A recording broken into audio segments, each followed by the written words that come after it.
आऊज़ुबिल्लाहिमिनश्शैतानिर्रजीम बिस्मिल्लाहिर्रहमानिर्रहीम। अस्सलामु अलैकुम डियर व्यूवर्स, मैं उम्मीद करता हूँ आप लोग हमेशा की तरह खैर आफियत से होंगे। व्यूवर्स, आज की इस वीडियो में मैं आपको थॉमस वाइट की मशहूर poem the lover for shamefastness, जो कि थॉमस वाइट की मशहूर पोइम है, इसकी summary, context, main theme, main idea और सेंट्रल आइडिया इस वीडियो में दिखाऊंगा। तो व्यूवर्स, आपने इस वीडियो को एक लम्हे के लिए भी मिस नहीं करना और वीडियो को लाजमी मुकम्मल तक आखिर तक देखना है, ताकि आप लोग इस वीडियो से ज़्यादा इस्तेफादा हासिल कर सकें। तो व्यूवर्स, चलते हैं अपनी वीडियो की तरफ। लेकिन उससे पहले मेरी रिक्वेस्ट है कि अगर आप मेरे चैनल पर न्यू हैं तो काइंडली मेरे चैनल को सब्सक्राइब कर लीजिएगा और साथ बेल आइकन के बटन को लाजमन प्रेस कर लीजिएगा, ताकि इस तरह की इंफॉर्मेटिव वीडियो आप तक पहुंचती रहें।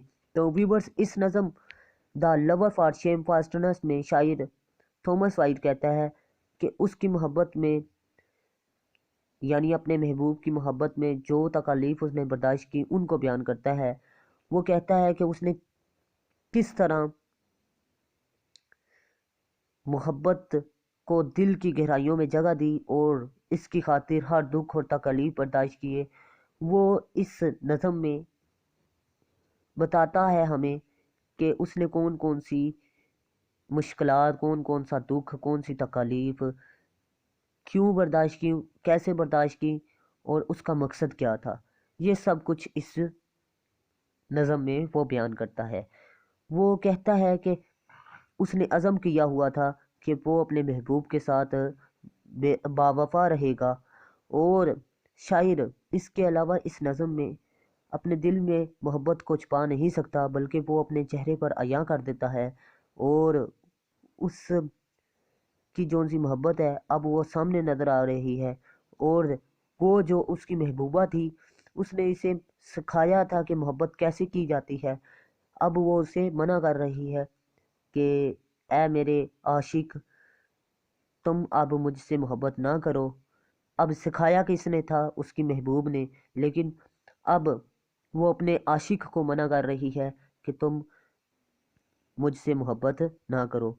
अब शायर हकीकत में ये हमें बताना चाह रहा है कि वो जिसने मुझे मोहब्बत करना सिखाया, अब वही शख्स मुझे कहता है कि मुझे मोहब्बत ना करो।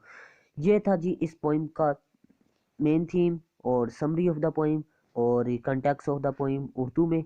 तो व्यूअर्स, इस नज़म में दरअसल शायर अपने महबूब की बेवफाई को सिंपल अल्फाज में बयान करता है। तो व्यूअर्स, अब चलते हैं जी। The long love that in my thought I harbour भी कहा जाता है जी, द लॉन्ग लोर भी कहा जाता है, that in my thought I harbour. तो in this point the poet mentions many hardships of hindrance in love. Hindrance, hindrance कहते हैं रुकावट, मेंशंस जिक्र करता है, हार्डशिप्स मुश्किलात का, इन लव, लव में। The poet can not hide the love that has settled in his heart.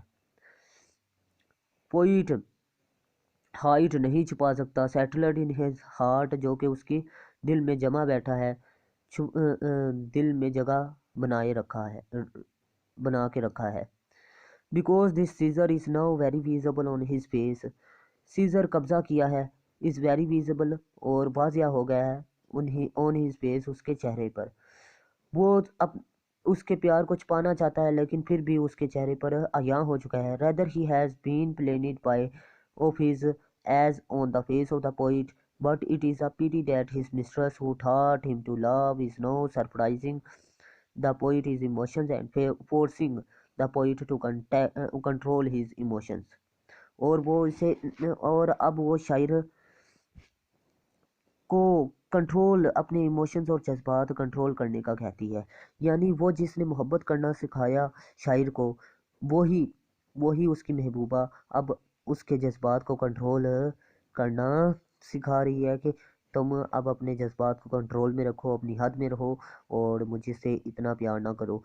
वो जिसने पहले महबूब को आदत डाली कि मुझसे मोहब्बत करो, प्यार करो, अब वही शख्स मुझे कह रहा है कि तुम अपनी हाथ में रहो। ये है जी इस पोइम का मेन थीम, मेन कंटेक्स्ट, और इसके अलावा इस पोइम का मेन आइडिया भी आप कह सकते हैं, तो सेंट्रल पॉइंट भी आप कह सकते हैं। तो व्यूवर्स, मैं उम्मीद करता हूँ कि ये वीडियो आपके लिए इंफॉर्मेटिव रही होगी اور آپ کو اس پوئم کی اچھے طریقے سے سمجھ میں کنٹیکس یا مرکزی خیال آ چکا ہوگا۔ اگر نہیں سمجھ میں آیا تو آپ میرے واٹس اپ نمبر پر بھی رابطہ کر سکتے ہیں اور کمنٹ سیکشن پر بھی جا کر بتا سکتے ہیں۔ انشاءاللہ میں کوشش کروں گا آپ کو اچھے طریقے سے گائیڈ کر سکوں۔ ملتے ہیں نیکسٹ ویڈیو میں، تب تک کے لیے اپنا خاص خیال رکھیے گا، اپنے سے زیادہ دوسروں کا، اور مجھے دعاؤں میں یاد رکھیے گا۔ اللہ حافظ۔ پاکستان زندہ باد، پاکستان زندہ باد۔